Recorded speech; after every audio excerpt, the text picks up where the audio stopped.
আজকেই প্রথম আমার লাইফে কোনো ওপেন হাউস ডেতে সরাসরি কোনো ওসি ফোন করে ইনভাইট করেছে। বাংলাদেশের মধ্যে ঢাকার মধ্যে একমাত্র নিকুঞ্জ সে এলাকা যেখানে আমরা ব্যাটারি চালিত অটোরিকশা বন্ধ করতে পেরেছি। আমার ব্যক্তিগতভাবে একটা রিকোয়েস্ট, খিলক্ষেত ওভারব্রিজে আজকের পর থেকে যাতে কোনো ফকির বা কোনো দোকান যাতে না বসে আর কি, এটা আমার আপনাদের কাছে রিকোয়েস্ট। এর আগেও আপনারা আমাদের সাথে বসেছিলেন, আমরা বিভিন্ন আলোচনার মাধ্যমে আপনাদের পাশে থেকে আমরা সব সময় চেয়েছি এলাকার আইন শৃঙ্খলা কিভাবে উন্নতি করা যায়, কিভাবে সকল সমস্যার সমাধান করা যায় সেই বিষয়ে আপনাদের পাশে থাকার জন্য। প্রতি রাস্তায় আপনাদের টহল ব্যবস্থা যেন আপনারা বৃদ্ধি করবেন সেই বিষয়ে আপনাদের নজর দাবি করছি।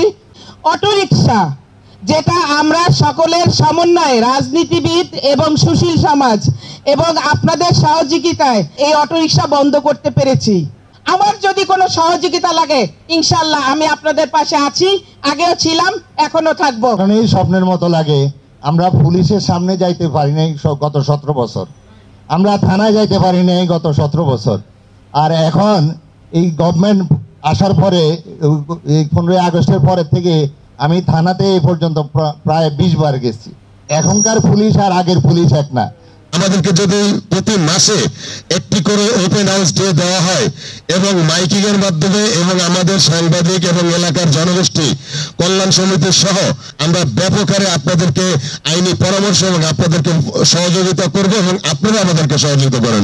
আরেক এক শ্রেণীর লোকজন আছে যারা এটাকে ভিন্ন চোখে দেখতে পারে, এটা স্বাভাবিক, কিন্তু পুলিশ যদি সহযোগিতা করে, পুলিশ যদি ওই জায়গায় অবস্থান করে তাহলে এই ক্লেমগুলো আসার কথা না। এই মুহূর্তে একজন সুদক্ষ ওসি হিসাবে আপনি প্রথম, মেট্রোপলিটন একদম ভালো ওসি হিসাবে সাজ্জাদে আছেন, আর কেউ আছে বলে আমার মনে হয় না।